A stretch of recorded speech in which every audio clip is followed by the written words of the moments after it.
as far as creating the industry. And it was a really successful company. But this was 30 years ago. And for the company, a lot of the graphic design responsibilities fell to me.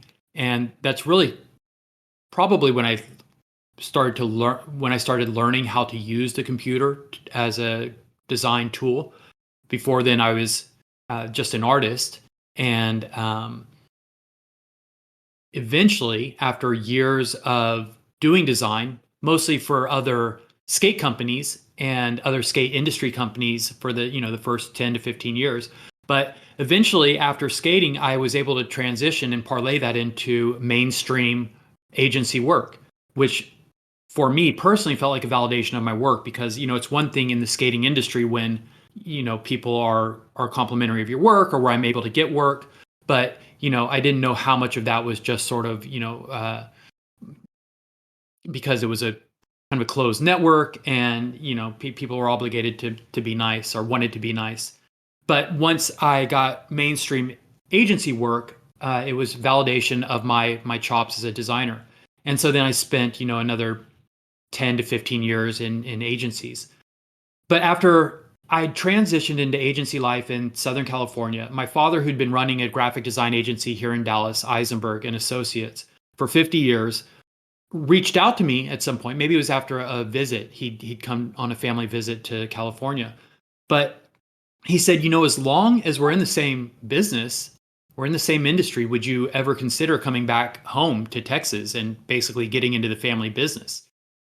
And I'd been in California for over 20 years. I'd been married and divorced in California, bought a couple of homes in California, not at the same time. It was good, but it wasn't that good to me. And I had my daughter in California, and she was in school in California. So I had a lot of roots in California. And of course, all of my friends, my entire network of friends was all in Southern California. So it was not a proposition that I was, that I took lightly. It took some serious consideration.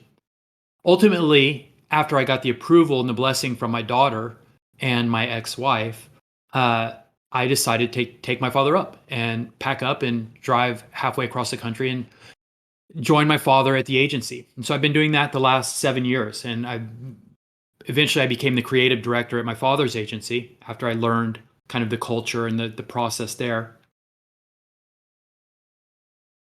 And so it's no surprise, that when I decided to come home, when my father made the offer, he's 75 now, and he doesn't want to work. Actually, he might want to work forever, but he can't work forever. So he is definitely close to, if not already at retirement age. So the whole premise was that I was being groomed to take over the company. And things were going well, as far as that goes. I'd been well integrated into the administrative side of the company, obviously handling creative director responsibilities, just taking on more and more responsibility at the company. And then about 6 months ago, around Labor Day, actually, because my birthday is September 7th, so it was right around my birthday, which was also right around Labor Day, was when I got the call from Brooke, and also got the call from Tyler Shields. And it's when we started concocting this wild plan to do this project, which now has become Drug Receipts. And so I'm setting all this up to say that last week on the Stop Questioning Everything podcast, I announced, and actually it was I was prodded to acknowledge this by a question that was submitted by someone listening, but I acknowledged that I gave notice at my father's agency. And it's such a strange thing, because when you work with your father, it is business, but it's also family. So there's a whole lot of blurry lines there. But I did have to, I spoke with him over the weekend, and then on Monday, I actually formally submitted in writing, just because that's the process and the protocol. But so I gave my notice, my 2 weeks notice. And so tomorrow is my last day at the agency. And this is, guys, I'm just, it's already been said that this project, that our Q&As, that our podcast, they are the strangest NFT, media out there, because we talk about a lot of other stuff, and as I said, in long form and for a long time. So please pardon me if I'm just sort of meandering and rambling on about something that's kind of personal. But the idea here is that we're kind of letting you in and that we're sharing, but not just to be self-indulgent here, but because it does also speak to some things about the project. In particular, this is obviously it's not why I'm doing it, and it's not what I'm looking for here, but it is unquestionably a demonstration of my commitment and our commitment to the project. I didn't just leave my job, which I'm sure a lot of us fantasize about doing, telling your boss, I'm out of here. But it's not that. This was my father. This was what was going to be my company. This is a big deal, a major change in course and life direction. And when I say that this is a big deal, I'm not talking, and when I say that, I've left my job and I've made a commitment to drug receipts, the thing to take away from that is not that, oh, Arlo, wow, I want to be recognized for the big sacrifice I'm making. I'm giving up on, the security and, health benefits and a steady paycheck. The most impactful and most difficult part of all this is not the impact that it has on me. I'm leaving that job to do my dream job, to do the thing that I was born to do. What is most impactful and most difficult about all this is the impact on my father, what it does to him. As I said, he's close to retirement age. The idea was that I was going to take over the company. All these things, my life course, my trajectory is one thing, but, think about what his plans were. Think about how this changes his plans, his trajectory. That's all very difficult. And so this project, as exciting as it is, and there is no question, the reason I am going through all this, the reason that we are even entertaining all this heartache and consternation is because this project is worth it. I'm going to just sort of re-emphasize some things that we already covered last week, but this is the project that I was born to do. All the skills, all the tools that I've been honing over the last 30 years, from messaging to community building, to branding, to illustration, even the stable of characters and the themes that run through the project, they've all been leading up to this. And before this project, it was not clear what all of that would add up to. I don't want to misrepresent this or be too flippant, but in a sense, I was toiling away at an agency, working on projects for other people, and it's fine work. And I'm lucky to have been able to do creative work for the last 7 years with my father. But at the end of the day, I was doing work for other people. If I'm making a brochure or a business card for another company, there's no question, right, that is orders of magnitude less rewarding than working on a project based on my own art and my own ideas. So as difficult and bittersweet as all this is, it is at the end of the day net positive and just the most exciting thing I think that I've ever had the opportunity to be a part of. And I should add as a footnote to all this, because it's real important. My father obviously has, there's a lot of conflicting feelings that he must have about this. But more than anything, and he has made this very clear at every opportunity, he is excited for our opportunity as well. Because we were working together, I was going to take over the company, but more than anything else, he is my father, I am his son, and he wants me to be successful. He wants me to be happy, and he recognizes that this is that opportunity. So another angle about having worked at the graphic design agency, I'm always sensitive to just being completely self-indulgent and going off on these rants, but I always would like to, or I always will make an attempt to bring it back to the project and what impact it has on the project. And the fact that I've been doing design for the last 30 years, and I mentioned Senate was a company that Brooke and I started together, but I've been a part of many kind of streetwear and merchandising or apparel companies since then, from Paul Frank, which is the sock monkey company, a couple of other streetwear projects that I worked on that were my own or that I did with friends like Franco Shade and Ghost Brand. But so all of that will be reflected in this project. Most of us, what we're here for are the NFTs, but Drug Receipts was never conceived of as just an NFT project. Certainly, that is what is steering the ship, right? And that is kind of the heart beating at the center of the project. But absolutely, you'd better believe that there's going to be stickers and t-shirts and hoodies and hats and merchandise, and all kinds of projects. It's in our roadmap and it's also in our DNA. It's just something that we can't not do. So that's my long agency ramble, preamble, tangent. Thank you for coming along on that journey. I guess before we go into the next section, because this is Discord, and it almost looks like some hands are popping up. Maybe you guys are just experimenting, but let's go ahead and take maybe a question or two. Kalis, I see that you're raising your hand. Let's see if I can bring you up on stage. Hi. Can you hear me? Yes. Welcome. Introduce yourself.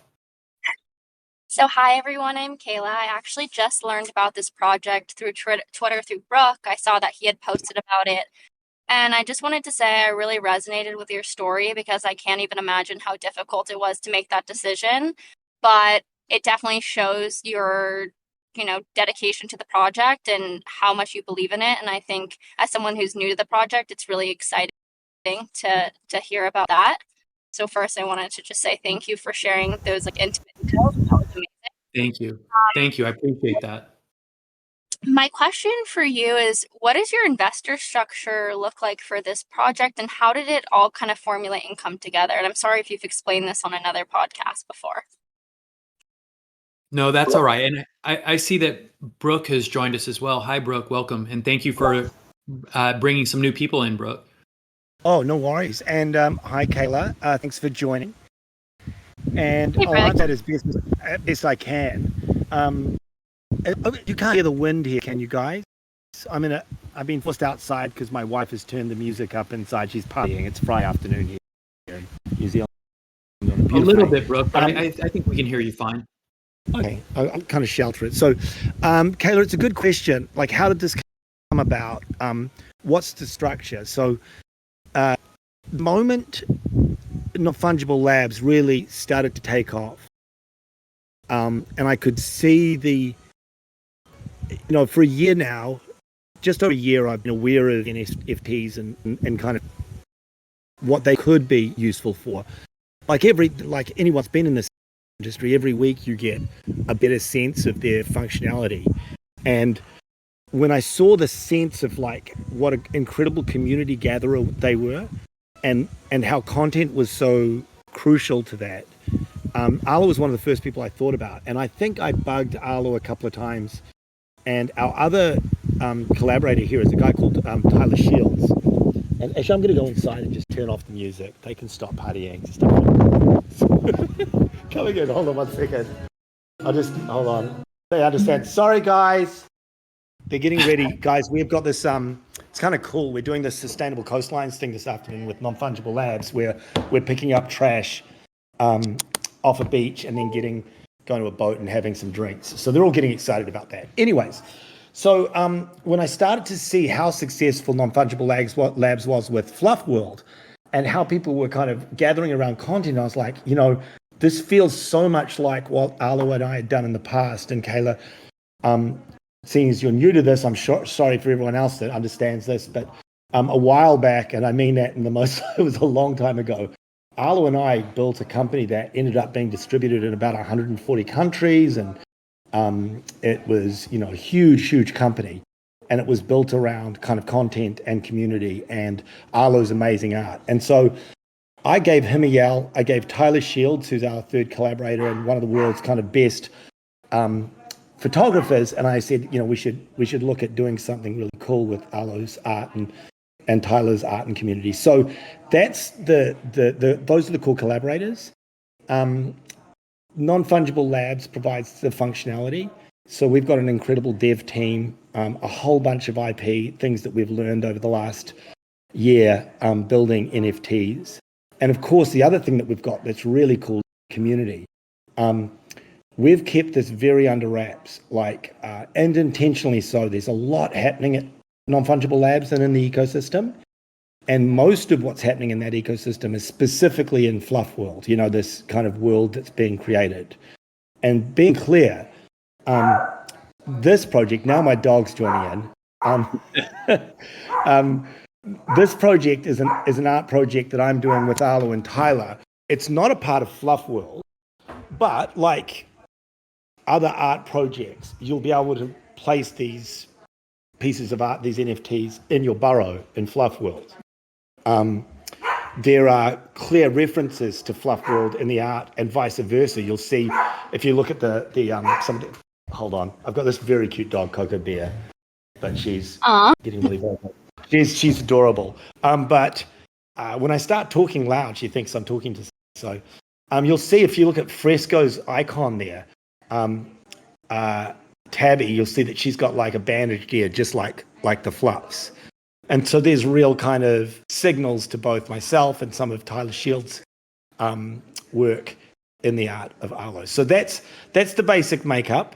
In terms of our ability to deliver a roadmap, I don't think, anyone that's had a sense of what we've done with non-fungible labs in the last year will know that we're pretty passionate about delivering on what we promise and hopefully over-delivering.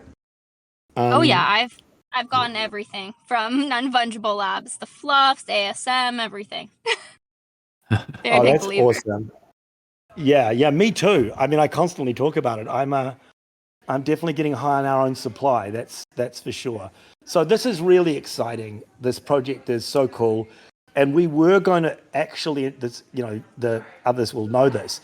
We were going to introduce Arlo and the project on the podcast today. And it just got so full. And we had a little issue with OpenSea. And so we pushed that to next week. And so we had to replace Arlo with Mike Shinoda. So that was the last minute stand-in for Arlo. Yeah. Can I add something? Just an interesting note, since Brooke pointed out Fresco's avatar there, the PFP. So he mentioned that it's got the nod to Fluff World with the bandaged ear, but that PFP also actually has a nod to Tyler's work, which Brooke alluded to, but it is included there.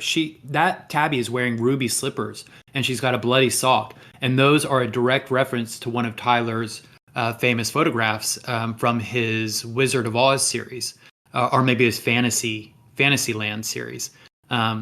But so yeah, there are those kinds of things, those kinds of nods and acknowledgments woven all throughout the project.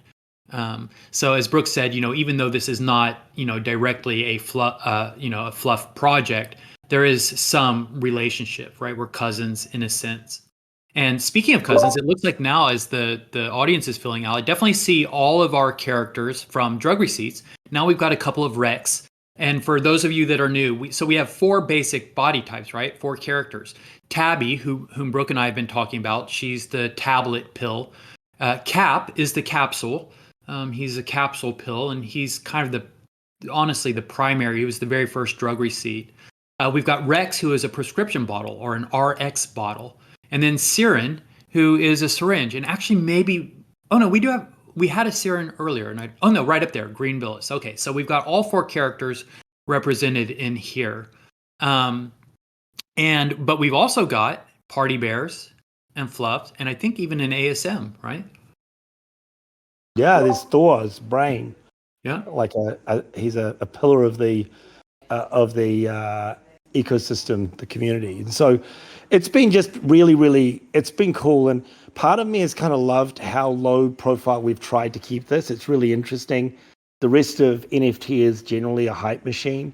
We've also really, Kayla, if you can get into some of the conversations, the goal of this Discord is genuine, intelligent, respectful conversation.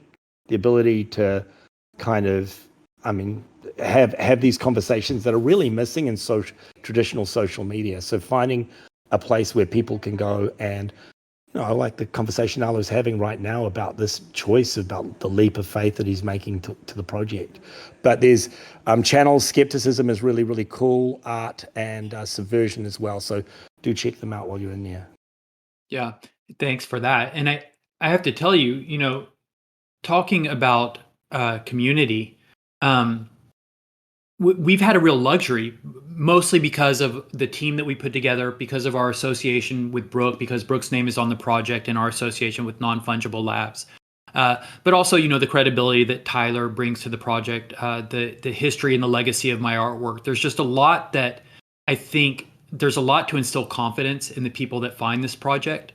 And again, because of our association with Brooke, a lot of people have started to find the project.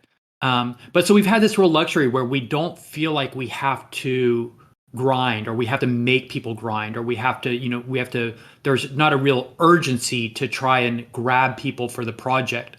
We feel like what we are offering is compelling on its own, and that when people find it, that they'll respond to that, especially if they look into it and they find out who the team behind it is, and if they find and appreciate, if they appreciate the art.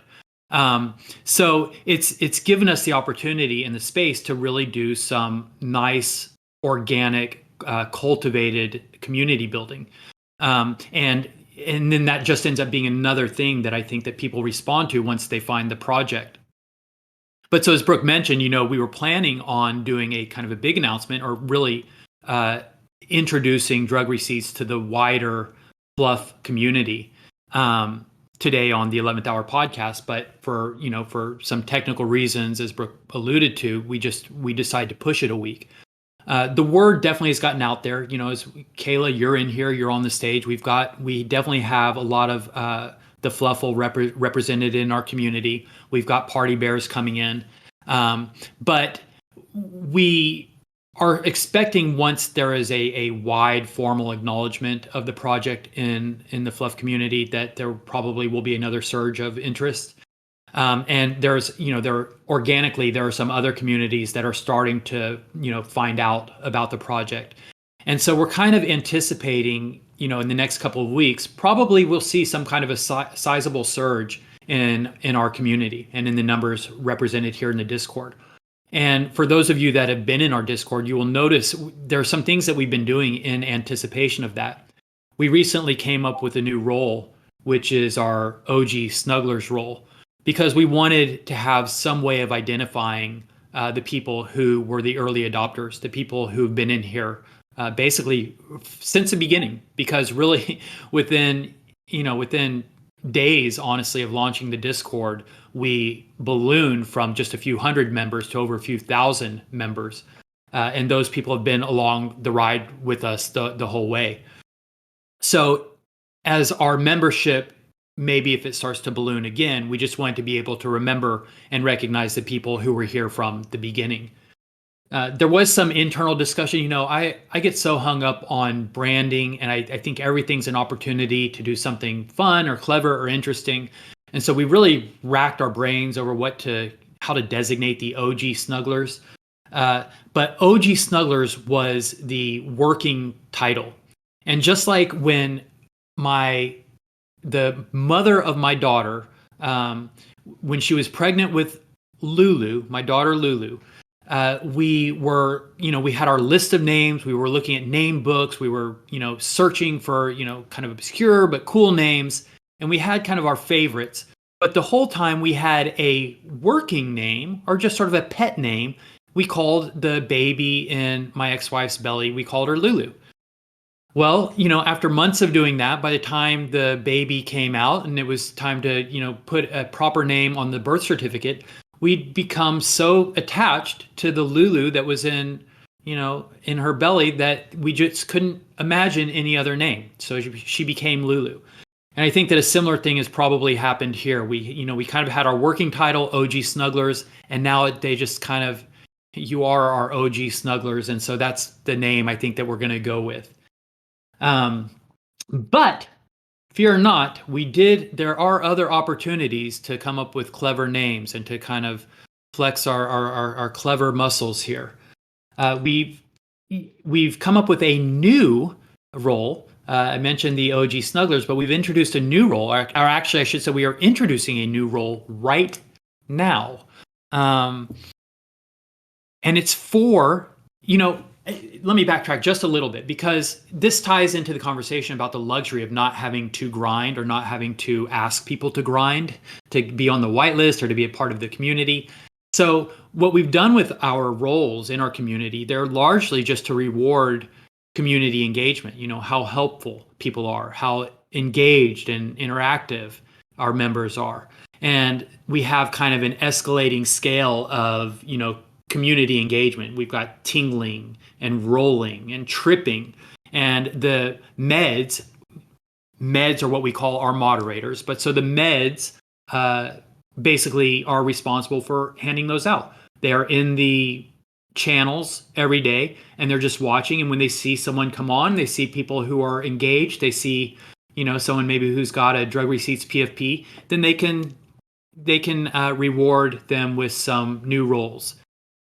Well, so we've come up with a new role to encourage community engagement, and it's particularly for people who come into the Q&As, or people who participate in our podcast, the Stop Questioning Everything podcast. So all of you in here in the Q&A today, you've automatically already earned a new role. And I mentioned that we were going to try and flex our creative muscle here. And when I say that, flexing our creative muscle, really all I'm saying is that it's dad jokes, right? I told you that that I have a daughter. Her name's Lulu. She was our guest last week on the podcast. She's amazing. She's studying neuroscience at the University of Texas. She's working in a psychedelics lab. She's a skeptic. I mean, I couldn't be any more proud. And I encourage you all to check out the podcast from last week if you haven't seen it yet. Great content, great conversation. But all of that is to say that I'm a dad. And so I have dad jokes. So what I think is clever and fun is actually really just a little cringy. So apologies in advance. But the new role that you've all been blessed with is hijackers. And that is spelled HIJAQERS. And the JAQ comes from just asking questions, which is kind of a skeptical quip or a skeptical joke that people will often hide their biases behind a veneer of just asking questions. They'll ask something that they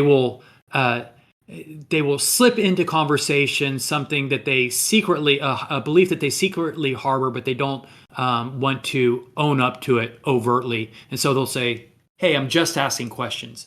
And we call that jacking off, JAQING. But now all of you who are in here ostensibly to just ask questions, but it's also okay if you're just in here to listen. But now you are all hijackers. And it looks like there's about 51 of you. And I know that our meds have been working to give you guys, update you with the role behind the scenes. But it's not just about roles here. We also, we want to give back to the community. We really want to reward you and keep you engaged and show our appreciation. So we've also set up a channel just for our hijackers. That's you guys that have the new role. And it looks like there's a lot of new faces in here. So that's actually quite exciting, because for anyone who is not already on the whitelist, we're going to go ahead and add all of you to the whitelist. All you have to do is, after we're done here, you can follow the communications in the new channel that's just for you guys, the hijackers role. And we'll make sure that we get your wallet information. We'll get you guys all hooked up with a whitelist spot. So thank you. And to all of you that are new, and to any of you that did not have a whitelist spot before, welcome. And we hope that you will be a part of the project for a long time to come. Okay, so I guess kind of the format here, as we wrap up a section, we'll just open it up, allow someone else to ask a question, maybe a couple of questions. Any questions? that wants to come on stage while we've got a moment?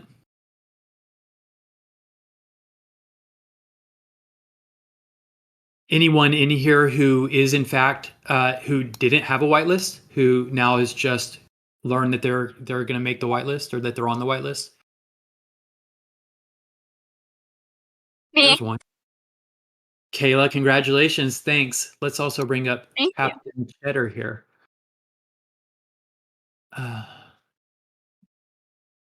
Dawn, you want to bring up Captain Cheddar?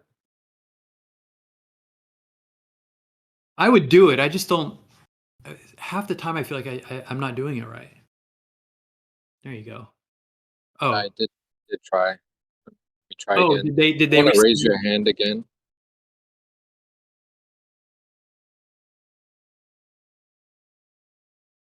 Yeah, if you. There we they go. Okay, bringing you up now. Also, I just want to add real quick for anybody that's just joined the new secret channel. Just after the podcast, myself and Jesse, you guys can message us. Probably not the best idea to message us right now. Probably after the Q&A, we should be able to handle all the messages. Thanks. Perfect. And I should just go ahead and say, just in the interest of covering our ass and covering our bases, we're going to cap this at 60 audience members, whatever that is.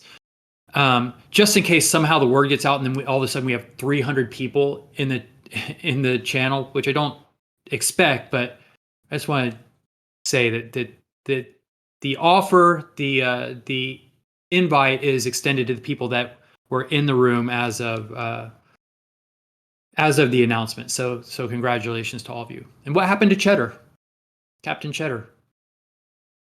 I don't know. He or she did raise hand, but just didn't come up.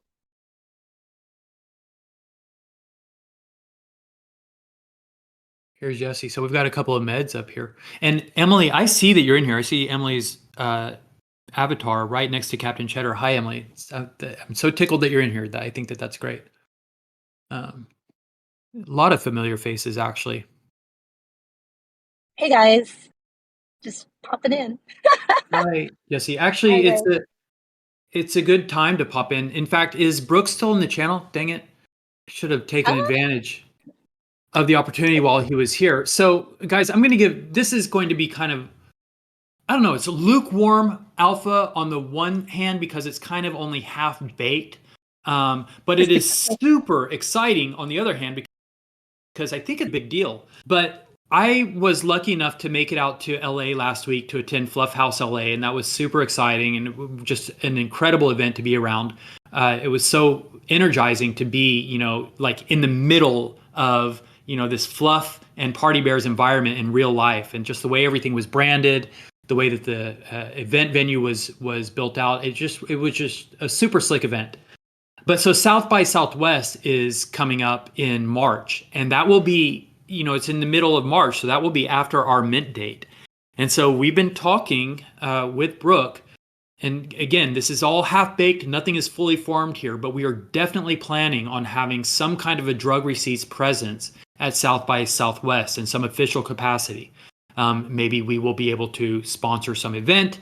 As I said, the details aren't worked out, but we will definitely be at South by Southwest, and there will definitely be some kind of a drug receipts presence there, yet to be determined. So we can file this under the category of stay tuned for more details, but for now, that's just kind of your first little sneak peek. Sneak peek's not the right expression. What do you call it? It's your first little advance notice.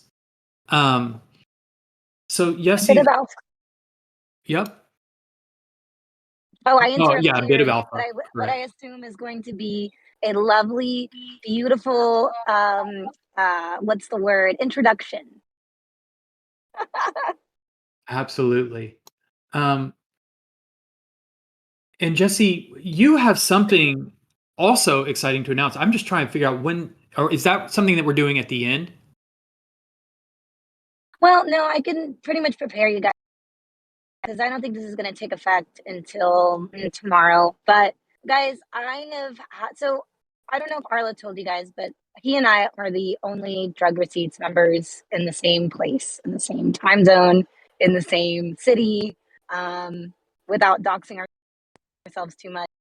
You know, we're we are located here in Dallas together, and so that I think that this is for. So yesterday, Arlo and I went and we got some brainstorming slash just a breather drinks at one of our friends' bars over in Dallas. And of course, as you guys know, Drug Receipts started as Arlo's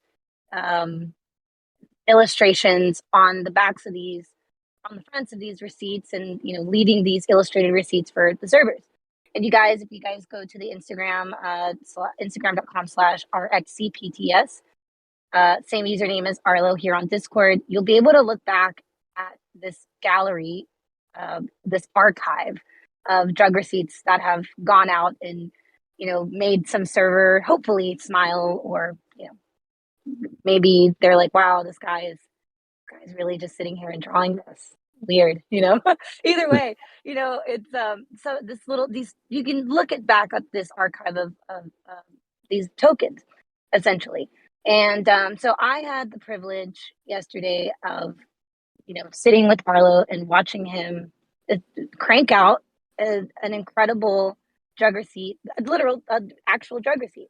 And at the same time, as he was drawing, I don't know if many of you guys know this, but I also illustrate for myself and for some clients that we can elaborate on that at another time. But I like to draw. All that to say, I love to draw. And so as Arlo was drawing, it only gave me the bug to start drawing, and I made my own variation of a drug receipt. And I had Arlo walk me through the process of how he illustrates a receipt, and there is a literal process to it. And I took that interpretation and I made my own drug receipt. And so I think it would be awesome, because part of our pillars in our community is art and subversion.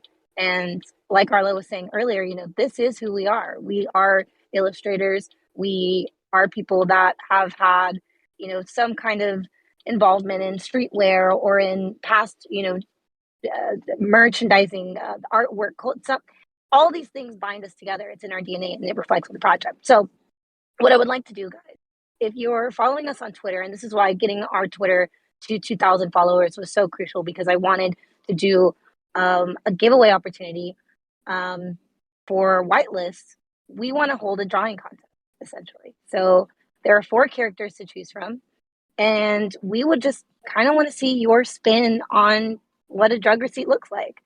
And the community can vote on their favorite, but ultimately Arlo will go and hand select 10 of his favorites, 9 of his favorites, and those people will qualify for the whitelist. So you guys can look forward to this giveaway starting tomorrow. But yeah, that's the big announcement, guys. Like, now our whitelist has grown exponentially, and we really want to start being selective with our members and who we allow into the space. So the way that from this point going on forward, contests will be your way of getting on the whitelist. We're looking at closing the whitelist lottery tomorrow at some point. So if you guys have not signed up for the whitelist lottery on the website, I would encourage you to do so. But other than that, guys, look forward to these this next week of competition-based whitelist spots, because at this point we have to be selective. Awesome. Yeah. Yeah, I think that's a super exciting project. I can't wait to see what people come up with. And I should add that, Jessie mentioned that she and I are both illustrators. We love to draw, but that there's no reason that this project should be limited to people who can or want to draw. We are looking for your interpretation of drug receipts, your interpretation of any of the characters, or maybe even of the project at large. I mean, it's kind of in the spirit of the project, right? If you think that you can break the mold or think outside of the box, then absolutely, we encourage that. So whatever your skills are, or however you want to put your mind onto the project, go for it. All ideas are welcome, and I can't wait to see what everyone comes up with. And we'll also have a gallery. Jesse said that we are giving away whitelist spots, which is absolutely true and is something worth working for if you're looking for a whitelist spot. But beyond that, we are building a community, and we are, art and subversion is one of our pillars. And I can't wait to just start to fill up a gallery in our server with art from community members. Part of me is a little nervous also, because I just know that there's going to be a lot of stuff that is going to make me feel inadequate. There's going to be a lot of great art, but I welcome it, and it's always stimulating to be around other artists and to be surrounded by great art and great ideas. So I'm really looking forward to that. So thanks, Jesse, for putting that together, and looking forward to seeing what you guys all come up with.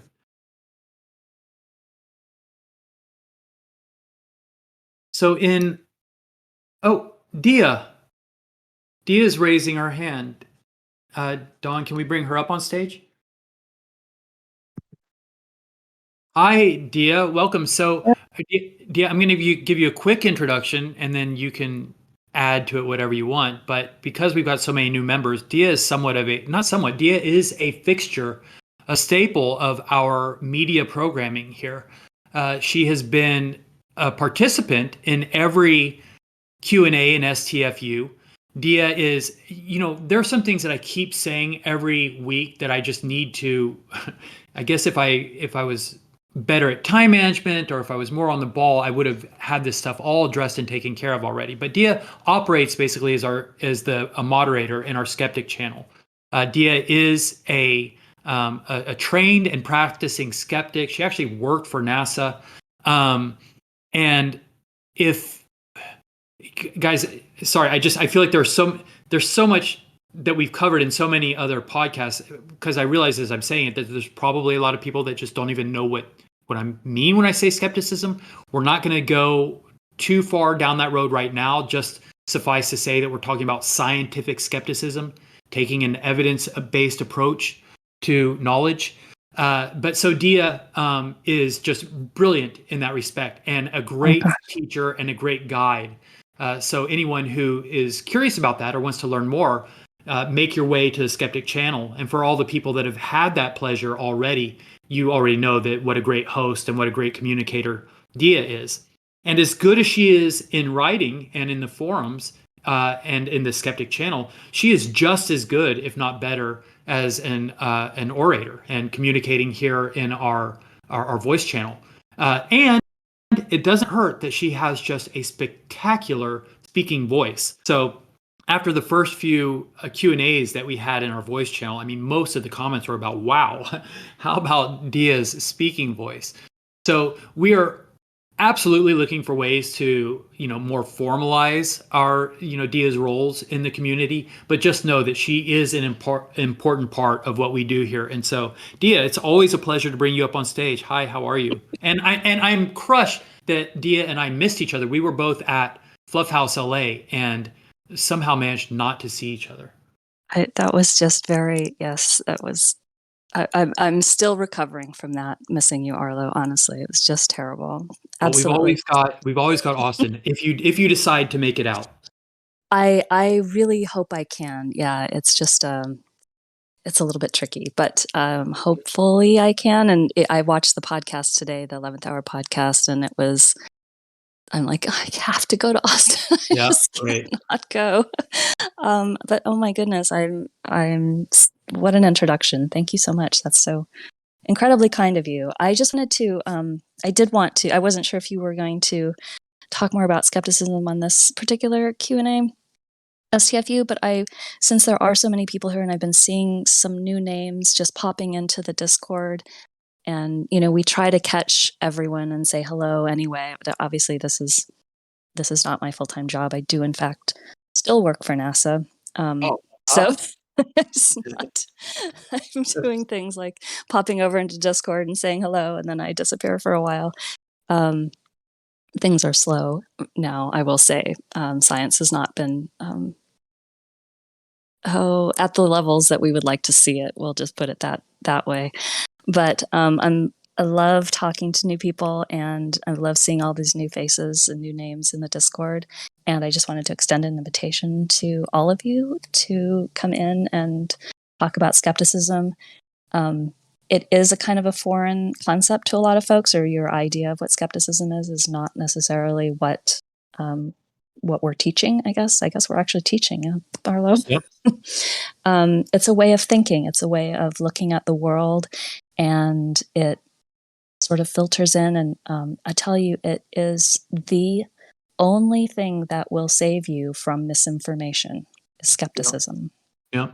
So Thank Arlo you. and I are really on board with this together, and we both feel really strongly about providing this particular antidote to the world right now. So please do come in with your questions. There's no bad questions. There's no wrong ideas. There's just bad thinking. So we're going to try to teach you how to think better. And there's, it's a very safe space. We're not giving anyone any all good vibes. Okay, so we're all learners moving forward on this. And I just wanted to say hello and invite you all to do that. I do think too, Arlo, I was noticing, I get really esoteric. Right now we're in the middle of this definition of art in the Skeptic channel, which is... Oh yeah, I derailed the whole Skeptic channel. Sorry. No, it's okay. I think people really want to go, we've had a couple of these sort of, there's a place for it. I mean, you can think skeptically about it. I feel like it's maybe a little bit more advanced, or because it's more into the philosophical end, or at least I find myself going that direction. Yeah. More. So maybe we should have like a more of a philosophy channel, or that type of thing, which I would be happy to talk in, work into, but it just feels like a little bit different thing if we're trying to do I don't know, we can work it out. But no, you are right. I've totally hijacked and derailed the very thing, the very pillar that I'm most invested in. So bad Arlo. We'll do a little bit of work to get that corrected. And I hear you about the philosophy channel, and I think that it's come up a couple of times, or you've mentioned it before. I have to tell you that, and I'm just going to reveal some bias here, but I'm kind of down on philosophy. I mean, and I know that this schism exists a little bit between philosophy and science sometimes, but philosophy to me in a lot of ways just feels like science without borders, right? Or without evidence. And so the best philosophy is science, right? And so, right. Now we don't have to derail this conversation and go down that road, but yeah, we can talk about all that in more depth. But I think that there is definitely merit to all the points that you brought up. Just something, because people do seem to want to, and we can figure out what the community wants, I guess, and what we're willing to give them too. But it feels like people want to have these big conversations and about things and the way that they're thinking about things. And I don't know exactly how to address that, but I'm sure we can figure it out. Well, so you know what, and just we're kind of workshopping this on the fly right now, but I think what I kind of would be interested in is, because we've been very careful and very deliberate about kind of walling off the kinds of skeptical conversations that we will entertain. And I am deliberately avoiding any third rails. I don't want to get into conversations about people's religion. I don't want to get into conversations about vaccine mandates. I don't want to get into conversations about anything that people are too emotionally invested in. Right. Because what we're trying to teach are the skills and the toolkits, right? Exactly. But there is definitely a whole range of topics that, while not strictly evidence based, certainly would benefit from the application of scientific principles or reasoned analysis. And so you're right. Maybe we could make a channel for just sort of reasoned discourse. You applying kind of scientific principles to, or skeptical principles to, all areas of inquiry. So yeah, I definitely think that there's room for that. And Dia, you know what else? Your timing on this is actually pretty great. It's always a good time to introduce and welcome people to skepticism.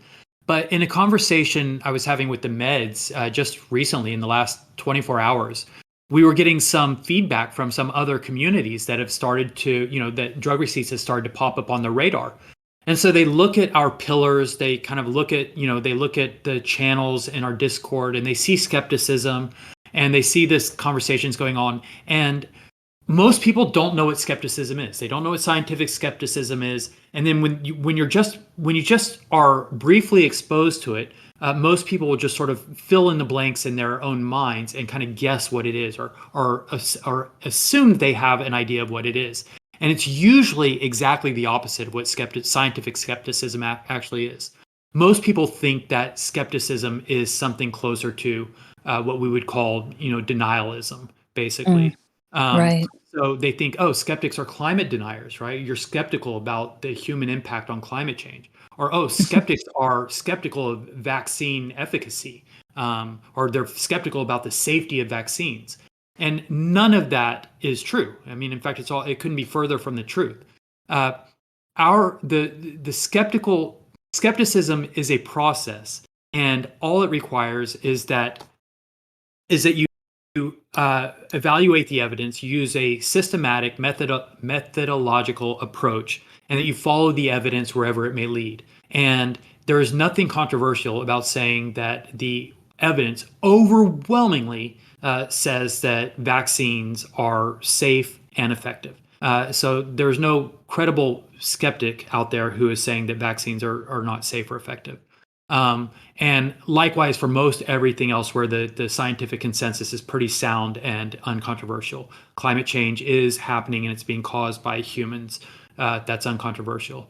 But skeptics don't have a strong opinion about the positions. I don't hold any of those positions. I don't think that climate change is happening and is caused by humans because of any political leanings or because I'm liberal or because I want that to be true. If the evidence came out on the other side, then I would have to follow that. So that's skepticism, and you're right, Dia, that we do have some work to do to introduce people to it and to kind of make it clear what it actually is, and disavow people of some misconceptions. Right. Yeah. Yeah, exactly. It's funny when you're right. When you say that, I guess it's good that you remind me because I don't always think of that in my world. I guess I don't think necessarily, I don't think of that definition of skepticism. So it's good for me to be brought back to the reality too. Cause Did I say I may have left out what the comment from the other community was? They said, God, Dawn and Jesse, you guys might have to help me. They said their pillars are science and skepticism. So basically, they are anti-vaxxers. I think that was the comment. Is that right? Whoa, what? Oh yeah, my right. Goodness. So, yeah, but a total misunderstanding of what skepticism is.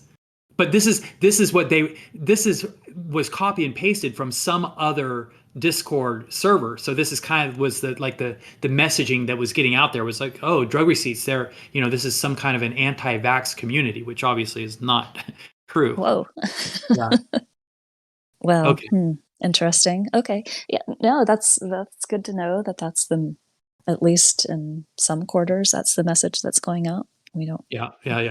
So we will, as has been demonstrated here, Dia is a great communicator. So we've got a stable of great communicators on our side. We are happy to answer any questions. We've got multiple channels where people are invited to come in and ask any questions. So whatever opinions anyone may have about us, we are an open book. So no one is obligated to keep an ill-formed opinion, because we will make every effort to help you understand exactly what we're about. So welcome, come on in, ask your questions. Absolutely.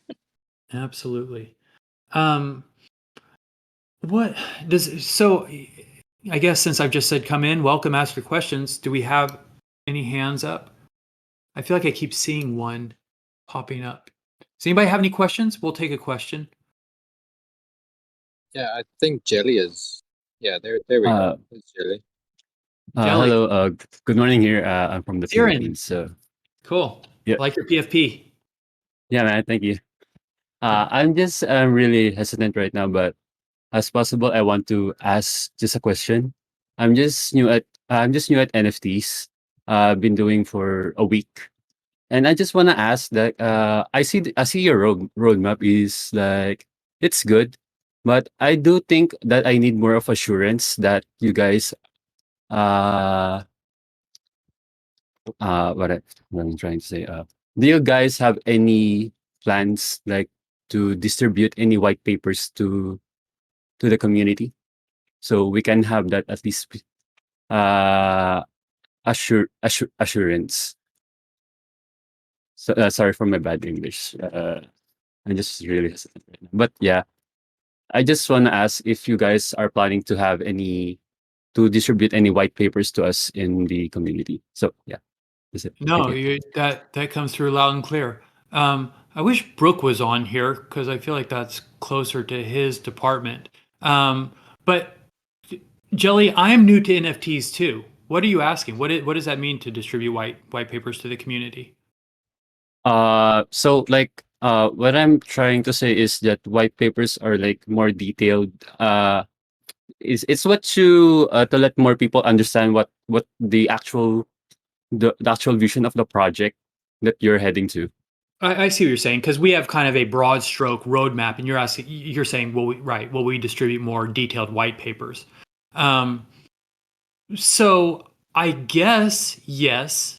If you're looking for assurance, and I don't want to overplay this hand, but we are our roadmap we are taking a lot of our cue from non-fungible and from Brooke and from the projects that they've done before.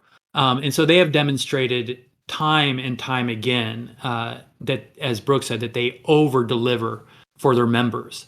And because of Brooks' association with this project, and because he's putting his name on it, and because the non-fungible labs team are helping us get this project launched and off the ground, there's a lot of people whose reputations are at stake here.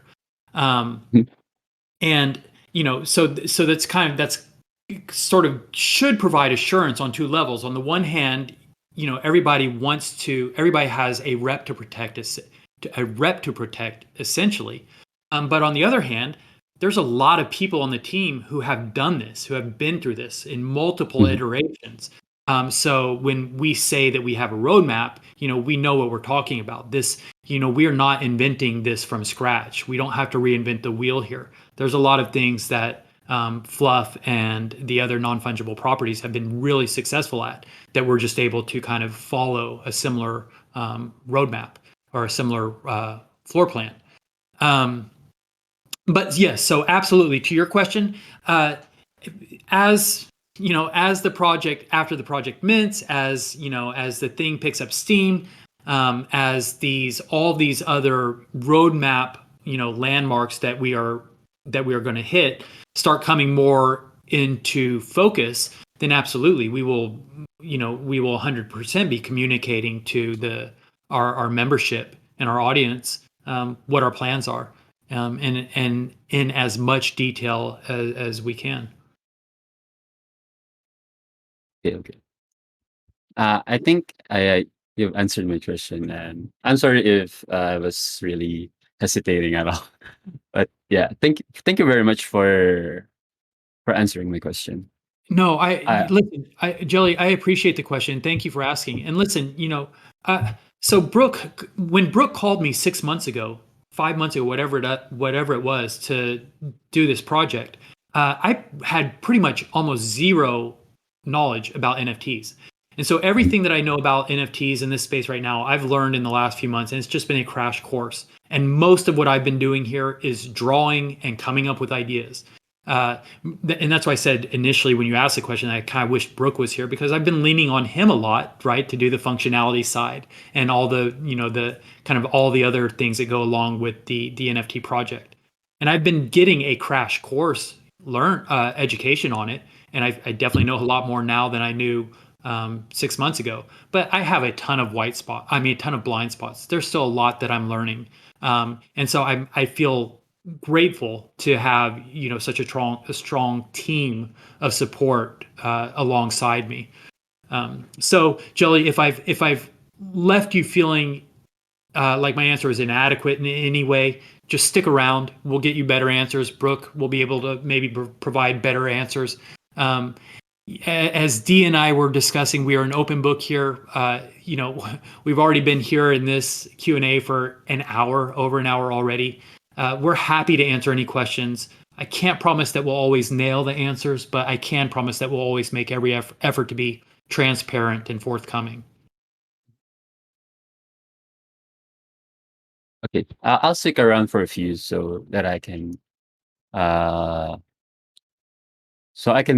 think I need to listen more about you guys, so I can Sure, be and more. absolutely, Jelly. I encourage you to. I don't know how much you've looked into it, but look into the team. Go to our website. Look up Brooke. Look up Tyler Shields. You can even look up. Look at my background. I mean, we are fully doxed here.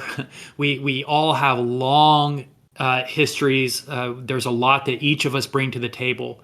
And that's not even to say anything of non-fungible labs and what they bring to the table as well.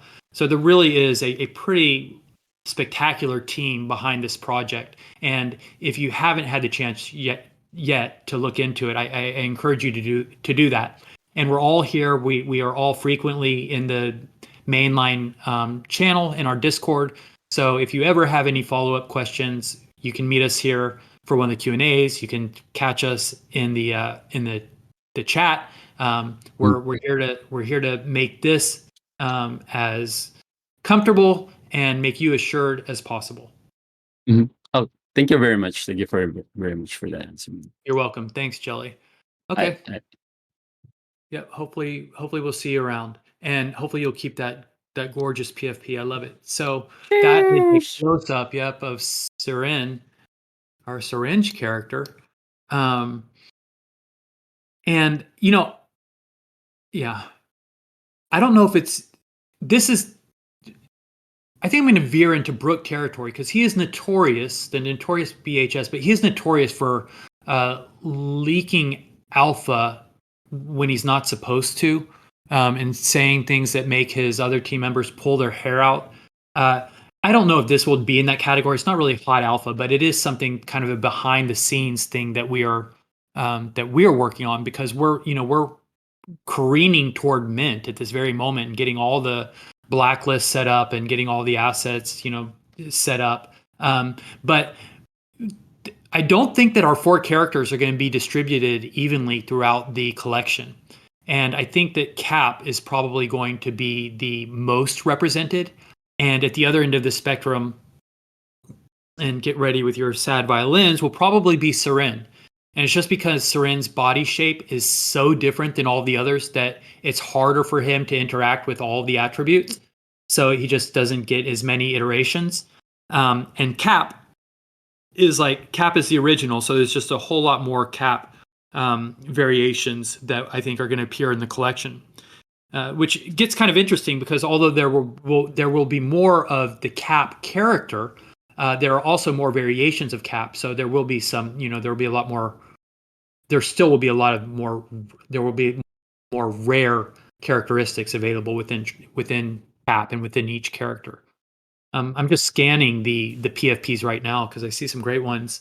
AGM has got a gold crown rainbow Seren, which is just beautiful. Muno, who I don't know, it's funny. You get used to seeing these people as just names, and then when you have to get them to come out of your mouth, it can be a tongue twister. But Muno, how do you say that? I know you've been very active in the Discord server, so I feel like I kind of know you. But it's nice to have you on stage. Why don't you introduce yourself? Yeah, how's it going? It's pronounced Shmuno, but my real name's Bruno. You can call me Bruno. Oh, Bruno Schmuno, I get it. Yeah. So I just had a quick question about the actual drug receipts in the Fluff ecosystem, right? Yeah. So you're saying, or from what my understanding is, they're going to be more of like an accessory for the burrows, correct? That is one, yeah, one iteration that Brooke mentioned. Can you elaborate on more into that, or is that all you can give us right now? Yes, this would be the kind of thing where if Brooke was here, Uh, he would be invited to overstep or speak out of turn at his own discretion. I feel less comfortable doing that because yeah, I just I can't do that. I can't do that. No, I can't really speak much more to it. But I can speak to kind of some broader principles and concepts, right? So whereas for now, Fluff and Party Bears, they are more focused on kind of metaverse functionality. They will be fully rigged 3D character avatars. Right now, drug receipts, is 2D and is more art forward facing. It's kind of more about the art. So when Brooke talks about, the art being integrated into the burrows, for instance, I think it's kind of along those lines, right? It's instead of the characters per se, it's more about kind of the art. Now, again, I just gave a great I just took great pains to say that I wouldn't give anything away, but that is, I should say that does not preclude the possibility, the very likely possibility that there will in fact be 3D drug receipts avatars down the road. It is on our roadmap, and it is something that we are actively pursuing. But to say anything more concrete than that at this point would be well out of line. Perfect. Yeah, I didn't know how much you could elaborate on that, but yeah, that answers my question for the most part. Yeah, and there's honestly I'm literally biting my tongue here because there are other interesting things that are being discussed, but again, they're all still in development. They're still kind of speculative, so I think it would just be kind of reckless for me to start spouting them off now. But just rest assured that those kinds of conversations are going on, and that there's just because of all the cool creative people involved and all the great different kind of ecosystems that are related here, there is a lot of opportunity for really cool crossover stuff. Right on. Perfect. I'm excited to see what you guys have in store. Appreciate it, and thanks. Keep being such a great ambassador in the Discord server, and welcome all these new people. Of course. Yep, I'll do my best. All right, thanks Shmuno. Thanks Bruno. Yeah, no problem. Thank you. Right, and I see that Prowsey is up on stage. Prowsey, you may have, I think you've been sitting there for a while. Did you have just a little bit? Sorry about that. I don't know That's what all good. happened. I think my question sort of crosses over with Bruno's. It's more, what is the actual relationship with Fluff apart from BHS? Are you talking about like on the team side, or like what the actual like utility will be? Utility side. Yeah, I mean it's the same as what we just discussed with Bruno. Do you have more question, or do you want more detail than that? Because I think we kind of just covered Sort that. of covers it. Yeah, no, Yeah. all good. Yeah. Now, but in your defense, you were up probably a long time before Shmuno came up, and he what's it called? He snaked your question. So sorry about that. Oh, and there he goes. Don, did you kick Prowsey off, or was he just like out of here? I think he just jumped off. I'm innocent.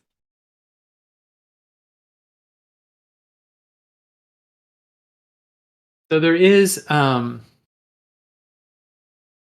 it's been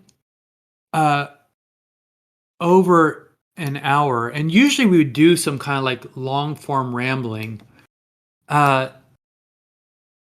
We've already kind of covered skeptic talk, So I don't think that we need to do that anymore. I do have one idea that I would like to touch on or get into just a little bit, and then maybe we can wrap it up. Give you guys one last chance to ask any questions, and then we can wrap it up.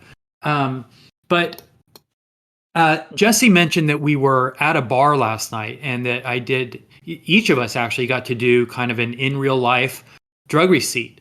And both of those, Jesse's drawing and my drawing, they're both posted in the mainline channel. I know that we both posted our photos.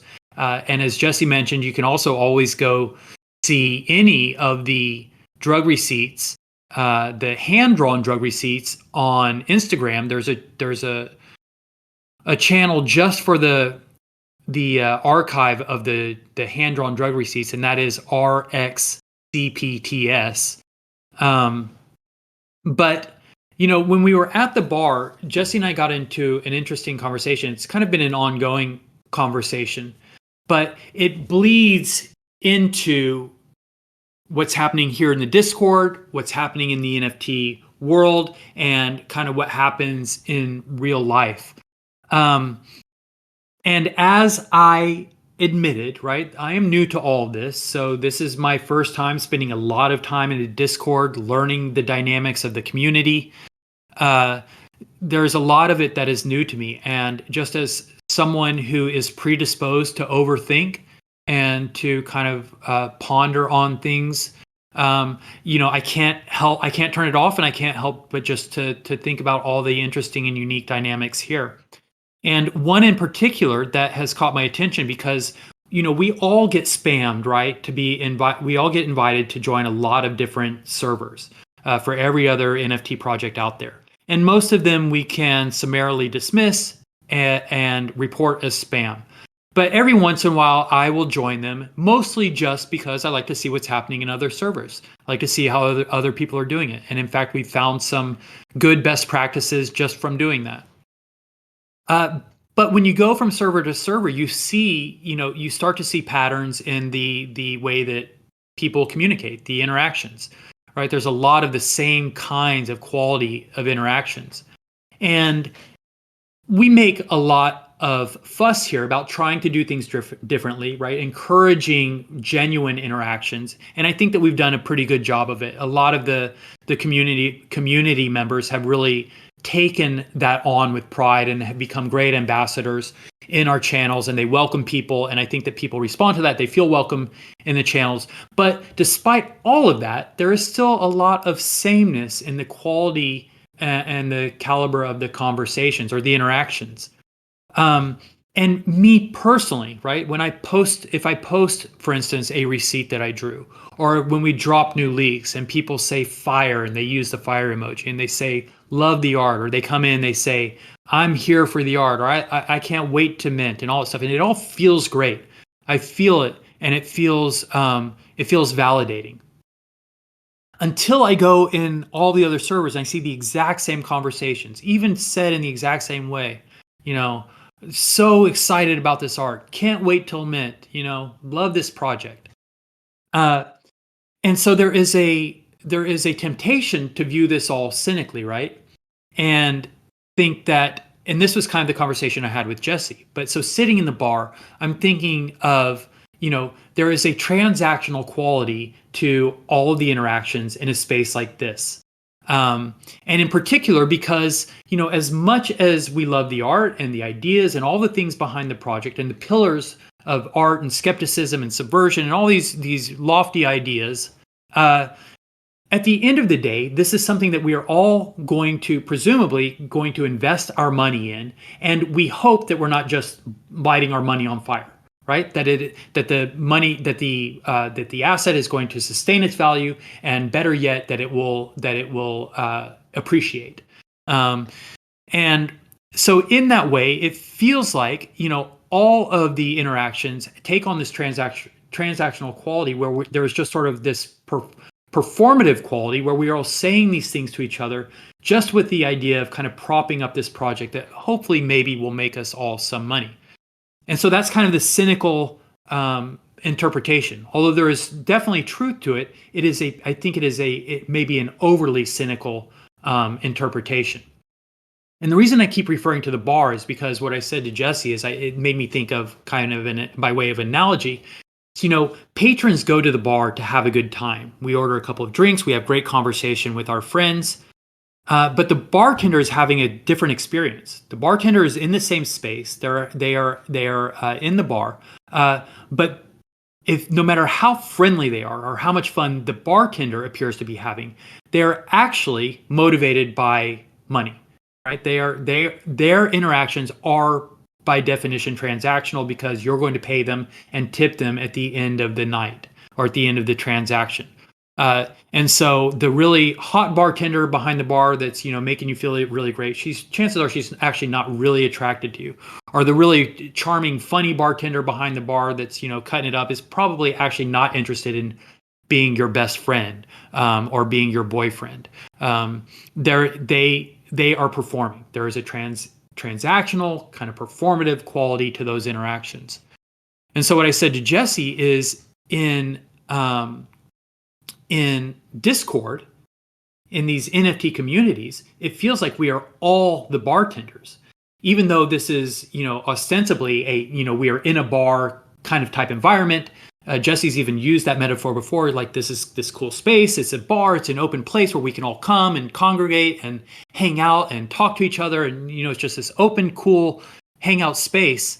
The truth is we are a lot less like the patrons of the bar in here, and we are really all the bartenders.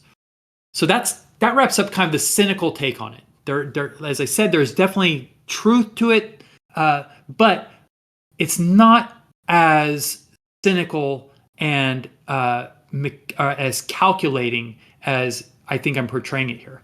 Because there's another interesting analogy, which I think can change the color and the tone of this conversation or this observation a little bit. And this idea comes not from bars, but from the Fluff House LA party that I was at last week. It was Super Bowl weekend, and the Fluff Party Bear theme was football. They had a giant custom Fluff Party Bear football field out on top of the roof in front of the stage where the acts were performing. All of the staff, the security, the merch vendors were all wearing football jerseys with Fluff and Party Bear logos. The theme was football. And so I'm in a fantasy football league, and recently sports betting has become legal federally across the country.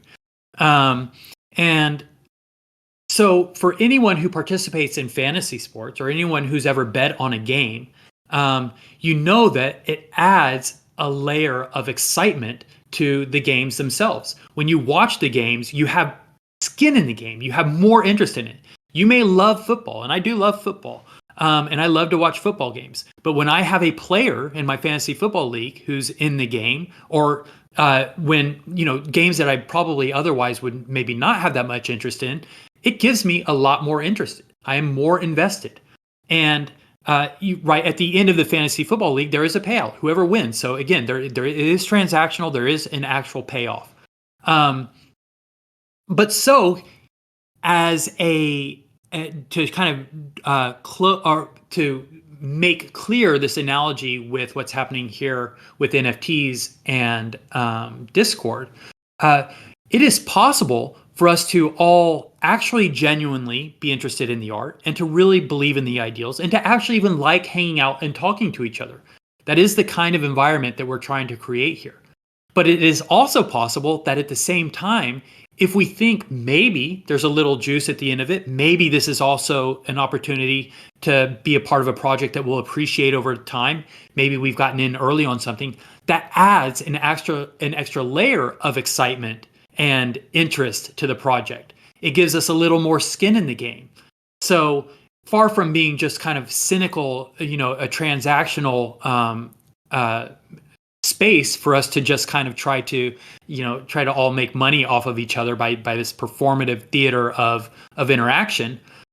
Really, it can be a Uber bar or a hyper activated bar where we are in here for all the things that any common meeting space should be endowed with for camaraderie and conversation and companionship and all those things. But there's an added layer of excitement and juice on top of it, which is just this wild, wild west of NFTs and kind of investment opportunity. None of that should be mistaken for investment advice. I'm not suggesting that anyone will make money on this project. No one can know any of that. It's only to talk about kind of the interesting dynamics of this new and wild space. So I warned you guys all at the beginning. Thank you for indulging me that kind of long form rambling. Before we wrap it up here, I'll open it up. If anyone has any parting questions before we get out, I've kind of laid out some provocative content at the end. We've had a lot of, I think, pretty straightforward NFT talk closer to the beginning. We've covered a lot of things about the project.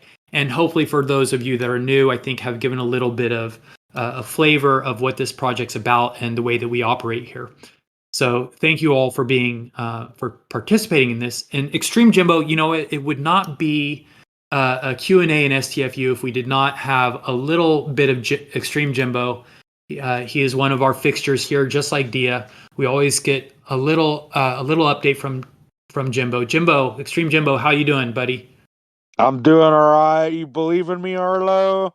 I believe in you, brother. It always puts a smile on my face when I see you here in the audience, and it always makes me happy to bring you up on stage. How have you been, buddy? I'm doing good. Just working on my skating. Yeah, how's it going?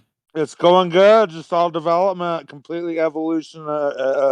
Evolution is at hand, and the play we're making here, brother. Yeah, that's what we're all about here, right? Is innovation, introducing new things. The fantasy, dude. I care about what you're doing. I believe in you. Well, Jimbo, I know that and I believe it.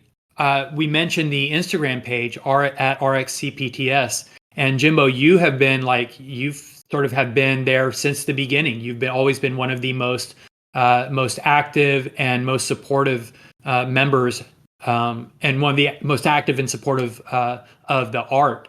I always appreciate your comments, and it always makes me feel good to see that that you like the art. So there's some rocking little cartoons, dude. There's some rocking little cartoons. Those characters are dope, dude. Yeah, thanks, Jimbo. All right, man. I'm gonna let you go. Jimbo, thanks for popping in. Make sure we can always count on you being here for our Q&As. Yes, you can. Thank you for saying hi. All right, thank you for having me, Arlo. You got it, buddy. See you around. All right. Okay, guys, as you are thinking, if anyone else is thinking of a question, I am going to attempt one thing. There's a few things that are kind of becoming fixtures of this little broadcast. One is we always speak with Dia. That has been established. Another is Jimbo always pops in. That's good. Triple Lindy, Matt Lindenmuth usually pops up, but we're not going to force him onto the stage. But another thing that always happens is I always try to coax my mother, because I always see her lurking in the audience, and I always try to coax her into coming up and saying something, because it's come up in some of the last podcasts that people want to hear from her. And again, all these things that may just sound completely self-indulgent. It's my mom, it's my art, it's my project. In the past broadcast, it's always been kind of organic and was in the flow of the conversation, because one of our members in here, Mr. LB, and my mother, he bought something from her on eBay, an old skating poster of mine that I happened to have signed and drew a little tabby drug receipt character on. So that all came up organically in conversation, and my mom was in the audience, Mr. LB was in the audience, and so Mr. LB came up and spoke, and we thought it would be great if my mom would come up also, but in the end, I think she was a little shy and a little uncomfortable with coming up on stage. But so every time I try, no pressure, but each time maybe she'll warm up a little more to it, and then maybe one of these days we'll get her to come up and maybe share a little something. Oh, she's raised her hand. Okay, this could be the moment. And you know what? It looks like my mom and Dia have the exact same precious little Tabby PFP. How cute. So now we look at that. We've got matching PFPs. And how fitting. Two of my favorite women, the same PFP right up on stage at the same time. So Mom? Hello? Arlo? Hi. Hi. The only problem, once I accepted it, I can barely hear you. Oh, how about now? No. Huh. Well, I don't know what to tell you. I'm sorry to hear that. Let me see. Can you hear me? Yeah, we hear you great. Well, I can announce that the poster that Mr. LB bought was in New York today and apparently left for New Zealand. Wow, this poster has been taking a long trip because I think the last time we talked about it must have been at least 2 weeks ago. Is that right? 2 weeks ago, I don't know how long ago I sent it to him, but about a week after I sent it to him, it came back to my porch. We went to the post office, and the post office said it had gone to New Zealand and come back to me. No way. Really? Then we were snowed in, and I couldn't take it back to the post office. That's Anyway, incredible. I told Mr. LB I wish this poster could talk because I'd really like to know what's been going on with it. It sounds like it has had an incredible journey. Yeah, if only it could speak. That's amazing. Yeah, so since then, it's been to Chicago and now New York. Well, Mr. LB, fingers crossed. I hope it makes it to you. And I hope this time they let it stay in New Zealand. Anyway, Arlo, this was very, very good tonight. I loved the whole homage to your dad. That was really nice. Thank you. Thank you, Mom. Yeah, that is bittersweet, but I appreciate that. So this is honestly, truth be told, this is why I bring my mother up, and it's why I call her after every podcast or every Q&A, is because I know that I can count on her giving not necessarily honest feedback, but positive feedback. And ultimately, that's really what I'm looking for here. I just want to be validated. And what are mothers for if not to validate their children? So thank you, Mom, for always delivering. Before I go, I have to say it is positive, but it is honest. You're amazing. Yes, thank you. Yes, Mom, it was worth the wait. This is exactly why I brought you up on stage. So thank you for that. I'll say this too, because you keep saying that you've been doing art for 30 years, but you've been doing it since you were born. When you were born, I think you had a chalkboard wall in your bedroom. Your dad, the creative artist, put up a wall. I don't know. Do you know this? Only from photos. Yeah. And you were drawing literally from the day you were born.